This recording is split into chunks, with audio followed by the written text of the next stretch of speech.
سعودی عرب میں محنت کے نئے قانون کا اعلان ہو چکا ہے، جس کا نفاذ مارچ میں ہوگا۔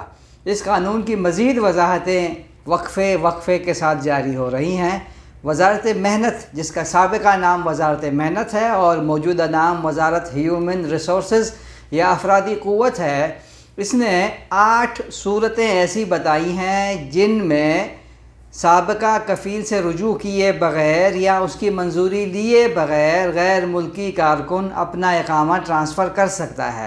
ان میں سے چند صورتیں میں آپ کے سامنے رکھنا چاہتا ہوں۔ سب سے پہلی صورت یہ ہے کہ غیر ملکی کارکن کے پاس کمپنی کے ساتھ تصدیق شدہ معاہدہ نہ ہو۔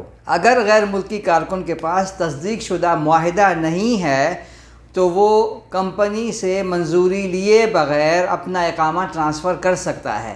دوسری صورت یہ ہے کہ اگر غیر ملکی کارکن کو 3 ماہ تک تنخواہ نہ ملے تو اس صورت میں بھی وہ کمپنی سے رجوع کیے بغیر اپنا اقامہ ٹرانسفر کر سکتا ہے۔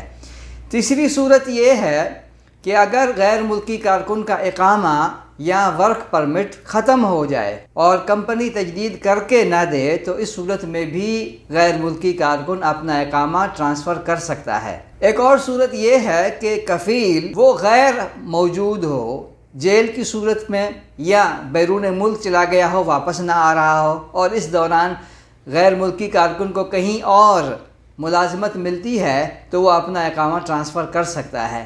اس کے علاوہ اور بھی بہت ساری صورتیں ہیں جن کی وضاحت وزارت نے جاری کر دی ہے۔ تفصیلی خبر کے لیے وزٹ کیجیے urdunews.com۔